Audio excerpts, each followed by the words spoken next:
estamos junto a ustedes, como siempre, conectándonos con nuestros parlamentarios para conocer sobre sus realidades locales, principalmente ahora relacionado con la pandemia del COVID-19. Esta vez nos trasladamos hasta la región metropolitana, distrito número 11. Allí nos espera el diputado Guillermo Ramírez. ¿Cómo está, diputado? Muchas gracias por recibirnos. No, al revés, muchas gracias por la invitación. Diputado, se está cumpliendo un año ya, un lamentable aniversario de un año de la pandemia del COVID-19 en nuestro país, y si bien el primer caso se registró en Talca, cómo no recordarlo, también tuvimos los primeros contagiados en el sector oriente y específicamente en las comunas que usted representa. Ha pasado un año ya desde eso. ¿Cuál es el balance que usted puede hacer en las comunas que usted representa frente al COVID-19? Estamos hablando de Las Condes, Vitacura, Lo Barnechea, La Reina y Peñalolén. Bueno, la verdad es que lo que ha ocurrido en mi distrito no es tan distinto a lo que ha ocurrido en otros lugares del país, quizás en otros momentos. Eh, pero nuestras comunas, por ejemplo, fueron las primeras en estar en cuarentena a principios del año pasado, en marzo. Luego también fue de las primeras en salir. Pero al final, sumando y restando, yo creo que no es muy distinta a las realidades de otras comunas del país, en donde hemos tenido muchas semanas en cuarentena durante el 2020. Y ahora, igual que toda la región metropolitana, estamos en fase 2. La verdad es que el tema del colapso en los sistemas de salud, hay mucha gente que pregunta, oiga, ¿por qué si en algunas comunas del distrito no hay tantos contagiados? ¿Por qué estamos todos en fase 2? Y la respuesta es porque los sistemas de salud en la región metropolitana están totalmente colapsados, y cualquier persona que se contagie y requiera atención médica de la región metropolitana va a ir a ocupar una cama que hoy día escasean de manera muy significativa. Y por eso nos fuimos todos a fase 2. Así que nada, la recomendación sigue siendo exactamente la misma. Aquí a uno no lo contagian, uno se deja contagiar si es que uno no toma las medidas que tiene que tomar, y por lo tanto, por un poquito de solidaridad, yo creo que es importante que nos cuidemos todos para que además podamos salir rápido de esta fase 2. Diputado Guillermo Ramírez, ¿cómo ha visto usted el tema de los colegios? Principalmente en estas comunas hay muchos colegios particulares pagados que retornaron a las clases porque, claro, se Sí, dan las condiciones, hay mayores posibilidades. La mayoría están con clases presenciales. ¿Cómo ha visto usted ese sí. proceso? A ver, la gran mayoría, como tú bien dices, de los colegios, no solamente los privados, los particulares Mm. subvencionados y también los municipales, volvieron a clases en marzo. Pero hubo decenas de ellos que tuvieron que interrumpir las clases por contagios de profesores o de alumnos. Pero también está ocurriendo que esta semana, mañana, pasado mañana, muchos de los colegios del distrito van a volver a clase. O sea, los que habían empezado, habían suspendido, mañana vuelven o pasado mañana vuelven. Y esto es así porque se dieron cuenta que con los profesores, por ejemplo, o alumnos que habían aparecido contagiados, no hubo nuevos contagios. Y eso es bien importante recalcarlo, porque significa que, primero, las medidas sanitarias están funcionando. O sea, cuando hay un alumno contagiado, el hecho de que estén todos con mascarilla, con distanciamiento social, cada uno en su escritorio, está funcionando porque no hay más niños contagiados. Y segundo, se está corroborando lo que ya la autoridad sanitaria viene diciendo desde hace tiempo, no solamente en Chile, sino que también en otros países del mundo, en el que al principio de la pandemia, en marzo del año pasado, se pensaba que los niños eran vectores muy importantes de contagio. Y hoy día está demostrado que los niños contagian menos que los adultos, y por eso en gran parte del mundo los colegios son los primeros en abrir y cuando hay cuarentena los últimos en cerrar. Y eso lo estamos viendo hoy día, de que cuando se presentan casos en los colegios no se presentan grandes contagios, y por lo mismo los colegios están pudiendo volver. Eso es una buena noticia y ojalá que se mantenga esa lógica. Eso debería ser, ¿no, diputado Guillermo Ramírez, que finalmente los colegios, los establecimientos municipales sean los últimos en paralizar sus actividades, ¿no? Vimos como en algunas comunas en fase 2 ya se prohibió el funcionamiento de los casinos, lo mismo con los gimnasios. Los colegios deben estar últimos en la lista para parar, ¿no? En las comunas con cuarentena ya no se puede, pero dejarlas ahí al límite, ¿no? De su funcionamiento. Sí, yo soy de esa idea. Yo soy de la Ujú. idea de que los colegios tienen que ser lo último en cerrar y que tiene que ser lo primero en abrir. De nuevo, porque la evidencia demuestra de que ahí no se producen grandes contagios, porque cuando los niños pueden ir al colegio, vamos igualando la cancha.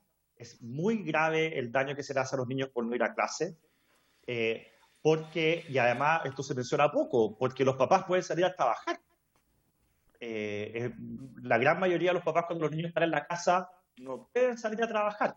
Entonces eso genera un daño para la economía de la familia y también para la economía del país. Entonces hay muchas razones por las cuales hay que hacer un tremendo esfuerzo para que los niños vayan a clase. Y a mí la medida que tomó el gobierno de meter en la fila antes que a muchos otros, a los profesores, cuando los empezaba a cobrar en febrero, a mí me pareció que era una medida aceptada por todo esto que estamos conversando. Diputado Guillermo Ramírez, lo quiero llevar a otro tema. Usted integra las comisiones de Trabajo y Hacienda en la Cámara, así que entendemos se va a venir mucha pega en materia de reforma previsional, a pesar de que esta ya se encuentra en el Senado. Hagamos un poquito de memoria, se aprobó la reforma en la Cámara, pasa al Senado y ahora el presidente envía modificaciones a aquella reforma. ¿Cómo la va usted, cómo ve usted el acuerdo político que se espera venga de la mano, ¿no? Con estas modificaciones a la reforma previsional, cuando hay algunas cosas que se mantienen, otras que se modifican, el famoso 6% adicional que sigue siendo el mismo? Mira, yo, a pesar de lo que hemos visto en el último año, no he perdido la fe. Y quiero hacer memoria porque tú tienes razón en que hay que hacer memoria. El gobierno presentó un proyecto hace, no sé, 2 años, en el que se establecía 4 puntos adicionales de cotización. Y los 4 puntos iban a la cuenta de cada chileno que tenía en la AFP. Era plata que cada chileno ahorraba y que nadie le quitaba. Heredable, todo lo que nosotros sabemos y hemos aprendido además con los retiros. Ocurrió que en la Cámara la oposición dijo no queremos ni un peso más a las cuentas individuales y creemos que 4% es muy poco. El gobierno cedió, el gobierno dijo ya, hagamos una cosa, en vez de 4 o 6 puntos, 3 puntos a cuentas individuales y 3 puntos a un fondo colectivo. Todos tuvimos que ceder. Yo voté a favor de esa propuesta con dolor de guata, porque la verdad es que 3 puntos colectivos son 3 puntos que no son de nadie y que a mí no me da mucha confianza respecto de qué pase con esa plata en el futuro y cómo finalmente se asigna, en fin. Pero lo hicimos para ceder. Y luego llega, después de ese acuerdo, llega al Senado. Y en el Senado ha estado parado más de un año. Tú sabes, pero no necesariamente los que nos están viendo, que el proyecto de ley tiene que pasar por la Comisión de Trabajo del Senado, luego por la Comisión de Hacienda del Senado, y luego por la Sala del Senado. Llevamos un año y recién porque el gobierno le puso urgencia la semana pasada, empezó a moverse en la primera de las etapas, que es la Comisión de Trabajo, y con una actitud de los senadores simplemente no querer llegar a acuerdo. Bueno, a pesar de eso, yo sigo teniendo fe. Espero que los senadores escuchen a los chilenos y les están diciendo 2 cosas en esta materia. La primera, que la reforma a las pensiones es la más urgente de todas. Y por lo tanto llegar a un acuerdo es imperativo. No logramos llegar a un acuerdo en el primer gobierno del presidente Piñera, no logramos llegar a un acuerdo en el segundo gobierno de la presidenta Bachelet. No pueden cumplirse 3 gobiernos seguidos, 12 años sin acuerdo. No puede ser. Y por eso tenemos que llegar a un acuerdo ahora ya. Y lo segundo que están diciendo los chilenos es, yo quiero que mis ahorros sean para mi vejez y si a mí me pasa algo, sean para mis herederos. No quiero que mis ahorros se pierdan en un fondo colectivo manejado por un ente, con cuidados políticos. Yo quiero que esa plata se quede en mi cuenta.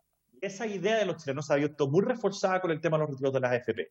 Nosotros le pedimos a la oposición que no se cierre a esta opción, porque los senadores lo que han dicho es que no van a aprobar ni un peso más a las cuentas individuales, que todo tiene que ser colectivo.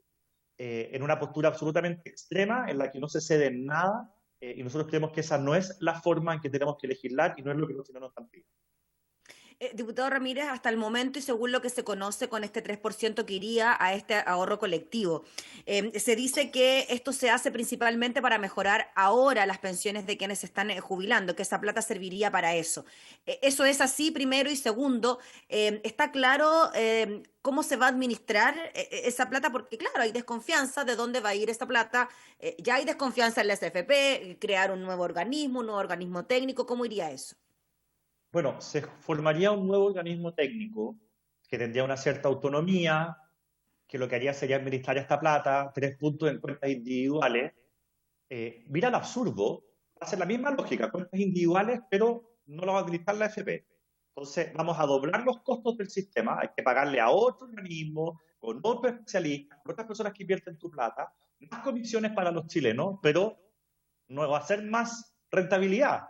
Es totalmente absurdo. Estos 3 puntos deberían haber ido a las cuentas de las AFP para que nosotros no paguemos más comisiones. Pero bueno, luego los 3 puntos colectivos, efectivamente, es para mejorar las pensiones de quienes están jubilados hoy. Eso está pensado así. Pero lo que nosotros hemos dicho es que lo más justo es que esas pensiones de los jubilados de hoy se financien con los impuestos que pagamos todos los chilenos. Porque los impuestos que pagamos todos los chilenos, los que tienen más pagan más. Los que tienen menos pagan menos. Cuando nosotros mejoramos las pensiones con las cotizaciones de los trabajadores, los que pagan son los trabajadores. ¿Usted cree que hay empresarios de empresas chiquititas, un restaurante o de grandes empresas que ahorren en la AFP? No, no tienen contrato de trabajo. No son trabajadores. Y por lo tanto ellos no van a financiar las pensiones de los chilenos. Entonces, ¿cuál es la lógica de mejorar las pensiones con el ahorro de los trabajadores cuando lo podríamos hacer con el pago de impuestos, que es mucho más justo? Mucho más justo. No le cargamos la mano a la clase media. Por eso nosotros hemos defendido esa idea. Ahora estamos dispuestos a ceder. Es muy absurdo que creamos que es la idea de la oposición. Estamos dispuestos a ceder porque creemos que lo más importante es llegar a un acuerdo y aprobar una reforma que mejore las pensiones. Diputado, y que en medio de esto se ponga sobre la mesa nueva posibilidad de retiro del 10%. De hecho, son 3 los proyectos que están en la Comisión de Constitución que se podrían poner en tabla ya esta semana y que incluso podrían discutirse en forma paralela. Bueno, 3 millones de chilenos que pudieron sacar algo en el primer y segundo retiro ahora no sacarían nada. Esta es una especie de retiro para los ricos. La gente que tiene menos, la gente que por lo mismo ha ahorrado menos, ya no le queda plata adentro y no van a poder sacar nada. Por eso nosotros lo que hemos propuesto con el alcalde Lavín es que nosotros podamos hacer un aporte con cargo al fondo de cesantía, que es un fondo creado para situaciones de emergencia. Ya estamos en una situación de emergencia. Y ahí 10 millones y medio de chilenos podrían recibir entre 400.000 y 1 millón de pesos, incluyendo estos 3 millones de personas que no recibirían nada con un tercer retiro.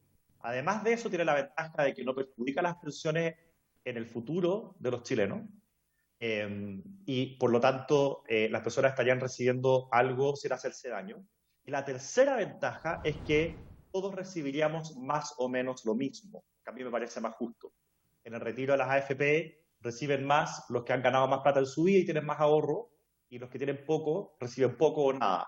En la propuesta del alcalde Lavín todos recibiríamos más o menos lo mismo, y por lo tanto también me parece que es de mucho mayor justicia. Ojalá que quienes promueven el tercer retiro del 10% abandonen este populismo galopante en el que están sumidos hace tanto tiempo, y si de verdad quieren ayudar a la clase media y a los más vulnerables, echen pie atrás con esa propuesta que es muy mala. No llega a los más pobres, lesiona las pensiones del futuro y además no se reparte equitativamente la plata. Muy bien, pues diputado Guillermo Ramírez, le agradecemos enormemente por el contacto para hablar de todos estos temas. Que esté muy bien, que tenga una buena Gracias. jornada. Chao. Tú también. Cuídese. Muchas gracias. Hasta luego. Gracias. Era el diputado Guillermo Ramírez en una nueva edición de Conectados Online. Nosotros nos reencontramos, nos conectamos en una próxima oportunidad. Que esté muy bien. Hasta entonces.